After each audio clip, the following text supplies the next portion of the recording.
unlike anything else. You know, it's what is the SEC slogan? It just means more.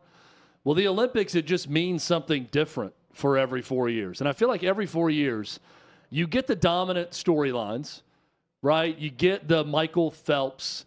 You get the Team USA women's gymnastics that you know is always going to be huge. You get swimmers, the top ones you know what to expect with them. But there's always these superstars that arise, right? I remember Ryan Lochte wasn't someone that was being talked a lot about going into an Olympics, but after 2016, it's all anyone could talk about. Kerry Strug's a good example. Not the top gymnast on that 96 team, but emerged as a hero. The men's U.S. gymnastics team is very rarely heroic or heroes in any way. That's not what you tune in for. Ratings have been good. We're going to get to that across the Olympics, but you're usually tuning in for the women because the women have a chance at gold as they won today in Paris, or I guess it's tonight in Paris, but today in the United States. The men, they don't win anything. In fact, they haven't medaled since 2008. The goal was clear coming into these Olympic Games, medal. That was the goal. It was going to be an upset if they could take home a medal. So yesterday, when the chance to medal was right there for the taking, and all that stood between the U.S. and accomplishing their goal was a bespectacled young man by the name of Steven Bespectacled. Nedorosic. I have a hard time saying that name. Well done. I've practiced it coming in. Steven Nedorosic. He and those specs will live forever in American Olympic lore. This dude was amazing to watch throughout. Everyone else, they've got their chance. They're on the different apparatus. They're going through the different rotations. He is a pommel horse specialist. That's it. That's what he won 2 national championships doing at Penn State with their gymnastics team. It's all he does. So he is sitting there cheering on his teammates, looking through those glasses the entire way. By the way, the glasses are important to him. He has a disease where his pupils are constantly dilated. They're always dilated. So he has to get the glasses on immediately once he's done with the event. Can you imagine that? It'd be crazy. It'd also be crazy to look at him constantly because with your pupils constantly dilated. It's like you went to the eye doctor every day. Yeah. But you can't drive doing that. No, and the glasses help protect that. But also, like, if you look, I mean, granted, he's got the glasses on, so it's harder to see. Yeah. But it'd be weird with everyone thinking you're always high. Right? Like, you're going in for a job interview, and it's like, dude, are you okay? It's like, no. I promise my pupils are always dilated. I have the medical consent form that shows my doctor says, here's my condition where my pupils are dilated. I promise that I'm not high. The only thing that Steven Nedorosic got high on was the pommel horse. And he delivered for America in a spectacular performance. 14.866 was the score. My daughter Lucy nailed it. She knew what the score was going to be before it appeared. That secured bronze for Team USA. This dude's awesome.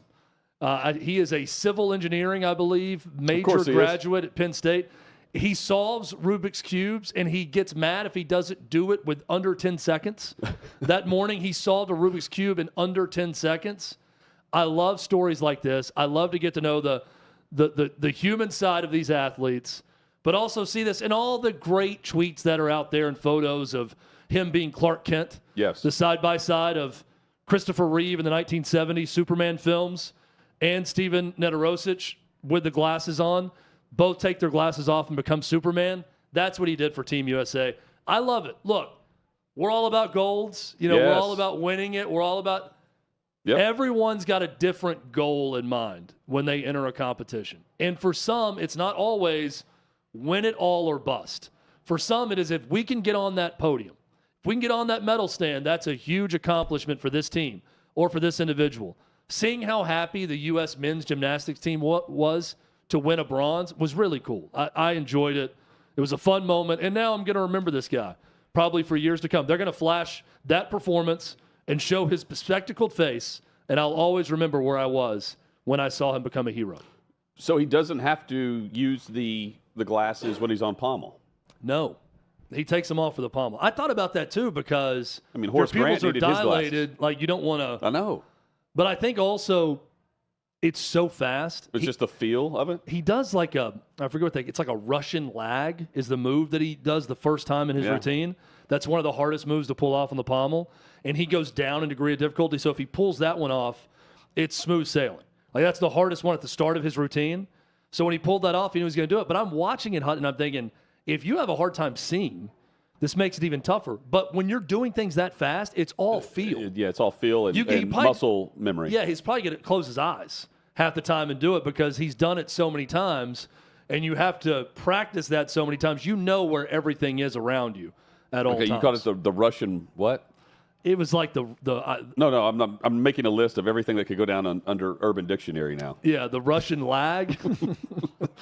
Pretty sure that is in the Urban Dictionary somewhere. We'll write that one down as option number 2. I'm sure there's one that will beat that on something that has been named after the pommel. I need to find the exact name of what this is now. Or we just leave Russian lag out there forever. Yeah, Russian lag. I'm just going to start Googling pommel horse move Russian and see if it autocorrects into what it actually is. And see what pops up. Pommel So that's horse. the first team medal in gymnastics since 2008. Yep. Chad, as you mentioned. That's been quite some time. Russian. So you take that bronze. Let's see. You take Russian that bronze. circle is a difficult move and then dismount. Also, Urban Dictionary. Yeah, Russian circle is very different from the Russian lag in the Urban Dictionary. Chad, Don't Google image either, is what we're saying. Yeah, don't. Please don't. Especially if you're on a work computer. No doubt. What you Not safe do for in work. free time at your home is up to you, and it's between you and your device. But on a work device right now, do not Google image Russian circle. Chad, I have seen a bit of the skateboarding. I did not see the Brazilian skateboarder, Raisa Leal, who was signing a Bible verse before she won bronze, speaking of bronze medals, because allegedly she said that she was told not to express anything of her faith, but elected to do so by signing the Bible verse, John 14:6, when the camera panned to her and she was being introduced on the broadcast. Here she is signing John 14:6, apparently, on the broadcast. Jesus answered, "I'm the way and the truth and the life. No one comes to the Father except through me." That's the verse that she signed whenever she won bronze. But yeah, given the fact that you have the opening ceremony where they're mocking the Last Supper, and then you have athletes who are apparently, allegedly, being told not to express anything about their faith, and they're elected to do so by signing Bible verses, that's troubling, to say the least. It's sad and troubling, if everything's true. Well, yeah, I mean, good for her that she did this and expressed her faith in this way, and I think it's great. I'm also a little bit confused because in the story at OutKick that I'm reading, it says that the young Brazilian was allegedly told she could not express anything of her faith. I don't know if that was by her Brazilian team, her Brazilian coach, or something there, because according to the IOC, they insist that athletes can represent themselves, their faith, and their country. This is just according to the video, the guy who posted this video. Yeah. Who said that she was told. Now, French Olympians are barred from displaying any religious symbols. So the French team, they're not allowed to do it. They have a secularism principle that they do not express their faith while representing France in competition. But I'm reading right from the OutKick story. Although the International Olympic Committee, the IOC, insists that athletes can represent themselves, their faith, and their country. So who told her she couldn't represent her faith? I don't know. Well, she's Catholic. Is there a skateboarding team? Do they have a team coach? Is there an individual coach? Did the president of the Brazilian Olympic Committee tell her this? I mean, Brazil is all about faith. I'm going to need. That's all they do. I'm gonna need further details on who told her not when to. winning something. I'm just speaking from watching, Right. UFC. Brazilian fighters. That's all they do is show their faith. Yeah, it's cool. And just reading the thing about the French committee too. It's just once again proud to be an American. Again, this is just when I hear that about France. Again, just according to the video shared by, and it's got the guy on here who shared this video. The young Brazilian was allegedly told that she could not express anything of her faith, but elected to do so anyway. Also, I mean, signing this is the best way to do it if you're not going to have a microphone in front of you or anything of that nature, right? Yeah, I mean, I don't know how else she could do this unless she wore something. I'd love to interview her in Portuguese next week and find out the truth. If she made a heart, then mean, you would think that she was saying hello to Caitlin Clark, not anything else, not expressing love.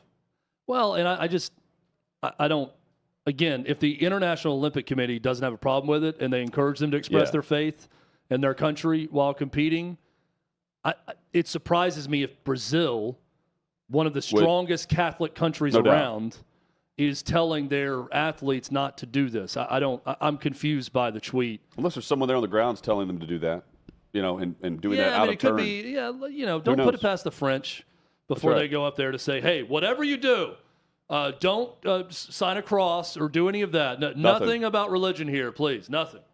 It could be a Frenchman saying that. Well, despite the opening ceremonies, across all platforms, the first 3 days from Paris, the ratings for NBC Universal up almost 80% compared to the Tokyo Games, which was 3 years ago, because the COVID Tokyo Games, which is pushed back a year.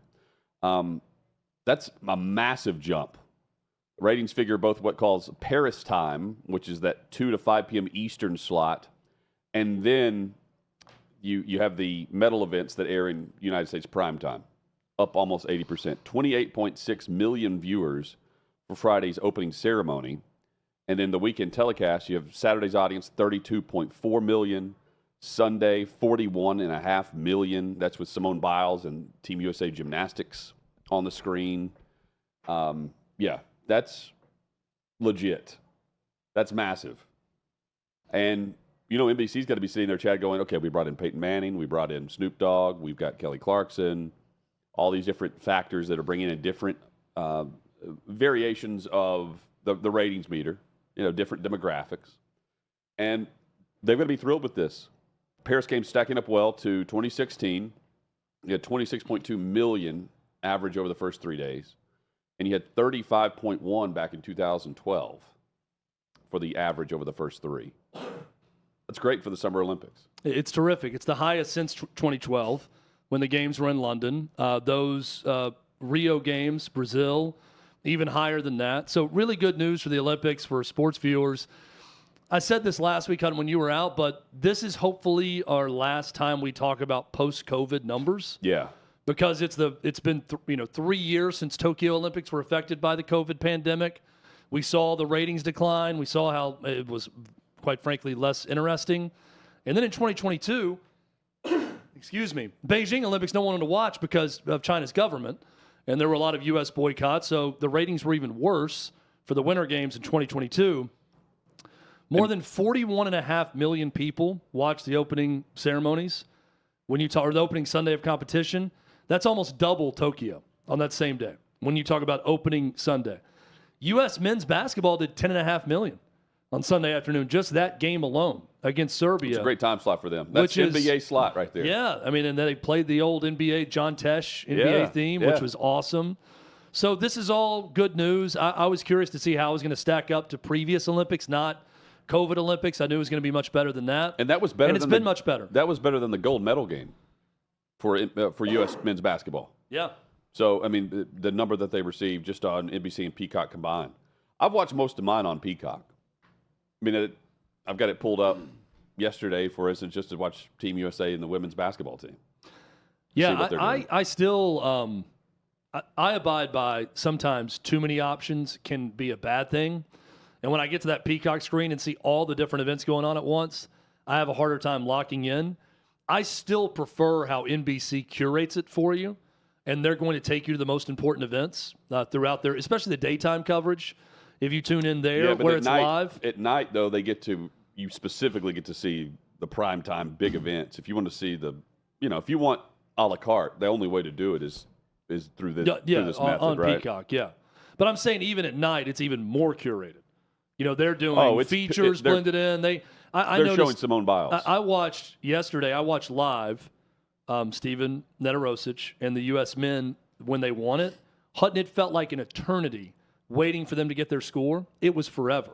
They just had the cameras on them, looking up for the score. It was probably a 2-3 minute wait, and they're just talking about it throughout. They edit that down at night to where it was 10 seconds. They go away, cut back, boom, here's the score celebration. And I'm like, I like how it's curated for you, for the viewer at night. But I hate that we know the result. There's no way around it. It just sucks. Yeah. And to what, Chad, you're asking about, like, okay, what's the spoiler alert aspect of all this? I don't know if there is one for the Olympics. I really not don't. anymore. If you go to any sports website right now, you're going to see about the gold medal that we will all watch tonight as a country. You know, they don't. Yeah, and they I don't hold don't it. think They don't. There's no gray box or anything like that. It's just U.S. women gymnastics win Olympic gold in Paris. Yeah, I don't think NBC is even, they were kind of cutesy with it for a while when there's a time change. Yes. And now they don't even hide it. I remember 2012 games in London. There was a big debate on how much do you want to know if you're following online, and people did a better job of staying offline and not knowing at night. That was a 6-hour difference. This is a 7-hour difference. Yeah, and it's with not, Paris, and people are knowing. And I think and a lot of people work from home now.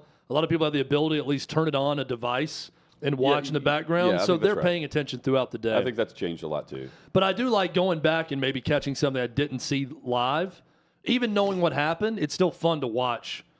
The moment where Simone Biles crushed it, or Team USA men won, or the highlights of Coco Gauff melting down today, which they're going to show tonight in prime time. Of a controversial point, right? Yeah.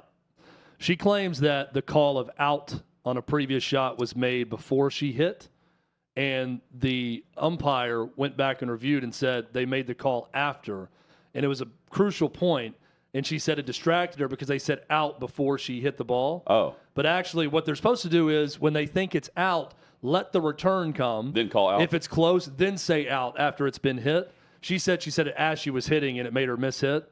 And upon review, she lost the point, lost the match, and she was crying post-match and continuing to argue with the chair umpire. See, it's like golf. You've got Baba Booey and everything else in your backswing now, right?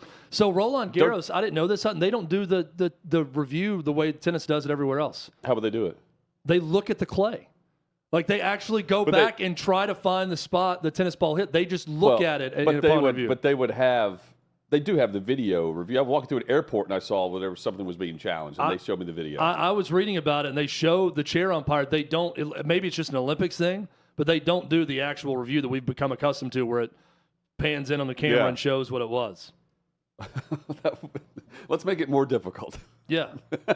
Let's lead to more controversy. Yes. Let's go back to the human error aspect instead of the AI, which I assume is telling me the truth on whether or not this tennis ball was in or out. Yeah, and in a geopolitical firestorm of a global competition, what we need is more controversy.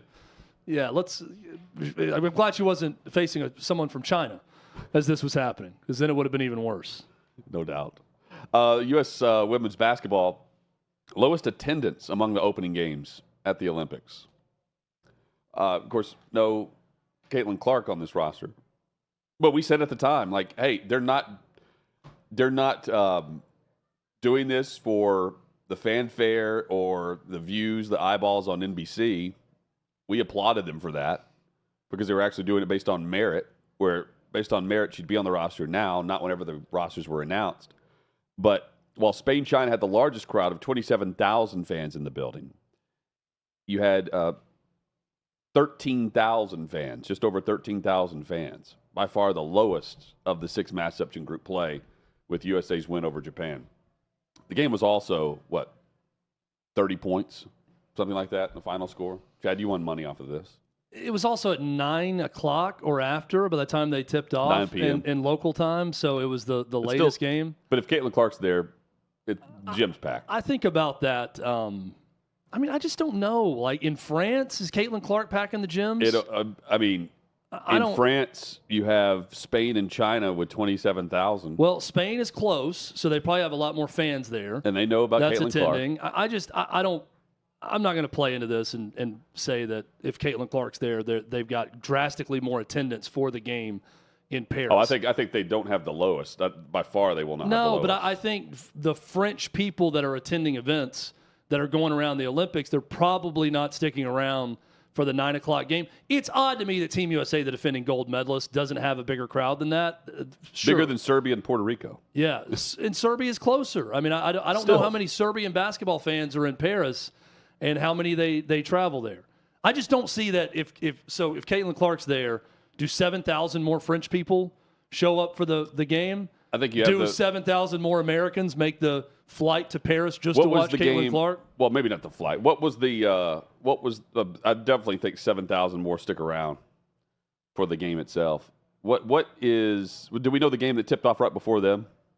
Is this one of those deals where you get it in? You get 2 games per ticket? I think of the late night game at the SEC tournament. I know. That's what I think about with this Japan USA match, and that's what people are just trickling out. Except USA would be Kentucky, and they're facing Ole Miss. Well, if USA was in LA, they'd be Kentucky. Yeah, in 2028, it'll be Kentucky for that game. They're certainly not Japan or, in this case, let's see, Japan didn't travel. Puerto Rico. We can say that Japan doesn't travel. Puerto Rico, right? We all agree Japan doesn't travel well. Serbia may be close, but they're playing Puerto Rico. They didn't bring a bunch of fans. Spain's facing China. I believe it's too simplistic to do just a simple 1+1. 4 of the 6 opening 2. games drew over 20,000. Yeah. Team USA and Japan drew 13. I think we're being overly simplistic if we're saying 1+1 equals 2. You know what? Caitlin Clark equals a pack. We are. They also needed Angel Reese. Let's also just make Angel Reese happy. Yeah, Clip this. Could be. Angel, you are a part of this. If you want to get my disdain going here, just lose in the tournament. That's what we don't want to see. If this team does not win gold, Hutton, we said this when the decision was made, especially now that Dawn Staley, who's on the selection committee, is sitting there saying if we pick today, she's probably on it because she's played so much better since when we picked. If they don't win gold, then all the people that are so angry about Caitlin Clark not being on the team, and I get it, then you can say, see, there's the victory lap. They would have won gold with Caitlin Clark. What did we say yesterday? But until then, I can't say that Caitlin Clark equals that many more fans in the building in France. Right. And eyeballs, yes. But at what point? Is it a better TV rating? Sure. Yes. If she's starting in that game, absolutely. The American audience is tuning in more for that game. But if she's not starting in that game, we were following the score yesterday, it was 73-41 or something. If she enters the game, as it should be when USA win and play Japan. No doubt. But if she enters the game at that point, right, and how many are sticking around to see the couple of threes that are launched over time? Not just one game. Yeah. Over time. Well, I think it's like a two-parter, right? It's a two-hander. It's playing on the team and being a big member of the team, being a starter. You gotta, yes. Like if you're the 12th person, Jason Tatum didn't play a second for Team USA. He just won the NBA Finals and is one of the best players in the league. So if Caitlin Clark was on the team and the starting point guard, the numbers in America on television go way up.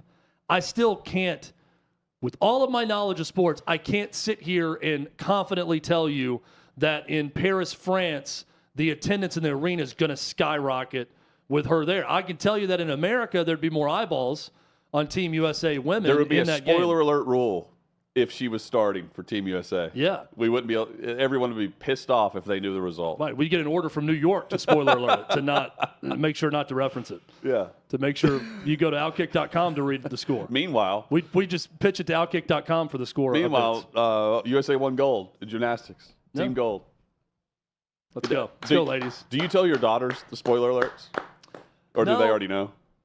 My oldest you see what I'm saying? Like, my oldest daughter's looking for like a reason to be aggrieved about an event. Yes. So she comes in and watches like 2 laps. There's swimming going on in our studio right now. Okay. She'll watch like the final 2 laps of a swim match.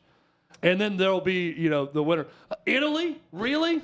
And storm out of the room. Like if the Americans didn't win the gold. We lost to Italy? Oh, that's great. Great. South Africa again, and just storms out. And I'm like, Evie, they weren't supposed to win the gold. Just getting silver is a great accomplishment. This girl's 18 years old or whatever. It's her first Olympics, and she's just mad. She's looking at the flags as they race across. And Which is if awesome. it's not the American flag that wins, she's pissed off. And quite frankly, I like that.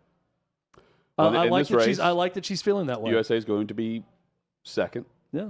I'm assuming here to Great Britain. Although it does say gold medal alert, which is great.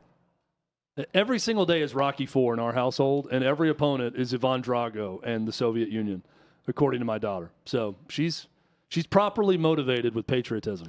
Plenty of reasons why. We have the updated medal count. I believe we do. Here on the screen. If we have it on the screen, and we're going to have to get handball off of it first. Well, no, I'm saying like in order to show that the gold medal count we're currently leading all countries in total medals won. What about the dramatics, though? You mentioned the dramatics on pommel last night, Chad. Well, what's dramatic to me when I was looking at the medal count is the host country always does well because they get representatives in every sport, and it's a big gear up to be that host country and to be able to have all of your athletes in it. France has done very well. I think they were leading in gold medals last I saw, even though the U.S. was leading in overall medals. Here it is. Overall medals, 25. Golds, 4. France with 5. China 6. Japan 7. So Australia has more, of course, swimming, doing very well, has more golds than the U.S. So while the U.S. is winning the medal count, a little disappointing in gold so far. They're, 6th, 7th in the world in gold medals? Yeah, 25. So my daughter's right to be pissed off. Yes. Well, she's tired of seeing Italy, who's got 2. Italy has half the gold medals the U.S. has right now. Davey, does this count the gold that we've already won today that we know is happening tonight? The team gold? This is updated as of 3 o'clock Central Time. Okay, so it will. It should be, yeah. It should be updated then. Wow, so 4 golds. Chad, we need to get on this. We got to get it going here. France is ahead of us. Pressure's on the U.S. women's national team now. Don't want to lose to Basketball. China. Also, had a bit of a doping scandal in China for their swimmers last go-around. Could be an issue again. Just saying. Might want to test. Just a bit of a Japan with 7. Australia 6. And then as we keep going down. 25 overall, though. Not bad. So they may, time to raise the gold. Time to hear the anthem. Let's do that. While they may or may not, boots on the ground, be telling athletes, hey, don't show your faith, what they should be doing is kicking certain people out of arenas and stadiums. So you have, you have Israel. They're at the Olympics, and you have the Palestine flag being waved and Hail Hitler being chanted. Here's video of that.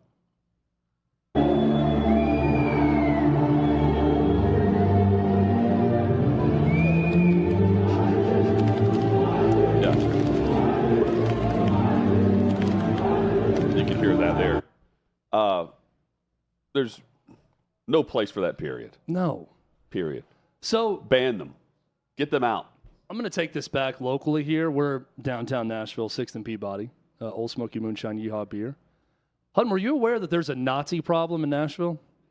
That apparently white nationalists and Nazis have taken a stronghold in Nashville? I have been asked by family members what it's like because I'm living downtown. Yeah. I have not seen a single thing of this downtown. I asked the studio. I have seen video on local news. Yeah, I saw the local news. I have not seen anything firsthand living downtown. Nothing. There was a skirmish. I'd say it was probably, from what I saw in the video, 12 to 15 Nazis. Yeah. And then there was a peace walk protest going on because last week there's video of some Nazis throwing racial slurs at some African-American kids downtown. Yeah.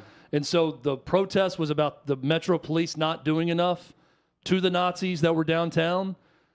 And I just kept coming back to, I didn't know that Nazis were all over Nashville. And then I posed the studio, and Ryan Leach tells me, oh, yeah, driving home on I-65, they put Nazi flags up on one of the overpasses on the way home. That Nazis had gone and put Nazi flags up, and they had cardboard signs they were holding down with a bunch of writing on it. They couldn't, it was too small to read. I have not seen any of this. I've not either.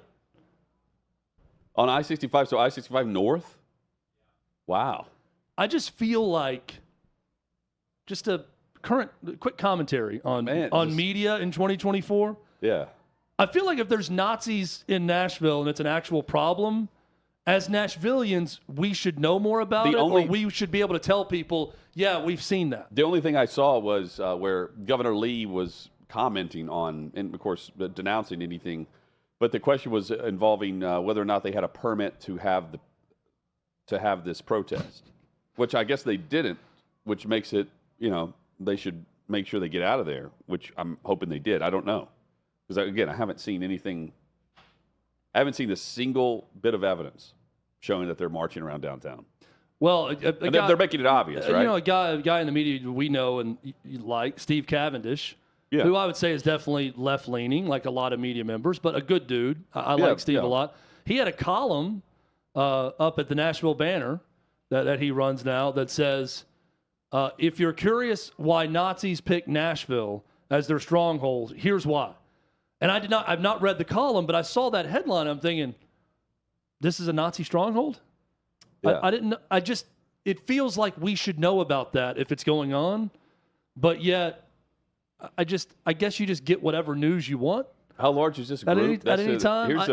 This is Ryan Leach actually took this photo on his way home. Very dangerous. I told him not to take out his phone and do it, but he did. So how many photos so this is 3 photos? Total? I also don't see any Nazi flags. That's not 2 bridges. It's 1 bridge. It's 2 photos. Right. 3 photos. Like, also now I feel like everybody that's a white supremacist is a Nazi. Well, something's on fire. Nazis are different than skinheads. Skinheads are different than the KKK. These are all bad groups, but they're different. I don't see a Nazi flag flying. I don't either. Something.com. And I don't want to get a Nazi expert on the show to talk about it either. That's not something I'm going to do. I'm not going to be tricking any guest to coming in studio either to interview them. Thank you. So that's not going to happen. But I would like to know more about this phenomenon. Or is it just like 40 dudes that just occasionally pop up around town? It doesn't even look like 40. It looks like 14. The rest were on their lunch break. I guess. Or sitting in traffic. Couldn't get there. The rest decided to go check out Hattie B's kitchen or Raising Cane's, which they they're are in front of right here. Yeah. Well, there's a Nazi flag. This is in downtown Nashville. Just right next to the guy who's on the soapbox that's preaching to everyone on Broadway. Yeah. Now, were these guys like in prison and they had to join a gang, so they joined the Nazis in prison? No, man. And it just stuck. What is it? What's on the back of their shirt? It really took to them. It says something white. White's against something. White's against replacement. Oh, with a GoPro in his chest. You see that, Chad? Oh, GoPro? My gosh, yeah. Wow. Well, the one guy's wearing a mask. So, I mean, kick him out of the group if you're his buddies, right? Yes. Can't even show his face. I feel like if you're going to go around preaching hate and screaming at people, you need to take your sunglasses off and do it with your face Chad, out where everybody can see you and identify you. That's the way it should go. Does it surprise you how many people still wear masks, like walking around the airport? I think it's because of those who are introverted to the max. They don't want to talk to anyone. And now they have a reason to just put the mask on and ignore everyone. And also, if they see someone they know they really don't want to talk to, or just they can hide behind the mask. Or just they're introverted and they hate being in public. It made it socially acceptable to just wear the mask and no questions asked. I'm totally with you. I think COVID-19 made a lot of social anxiety disorders. It normalized them. And now just wearing a mask because you don't want to talk to anyone is accepted. And then people just see and think, oh, well, they're just afraid of disease. That's why they're wearing a mask. Also, a lot of people from Asian countries always wear a mask. So I see that in the airport a lot too, and I don't think twice about it because that was going on before COVID. And in stadiums and other places. Yeah, you're right.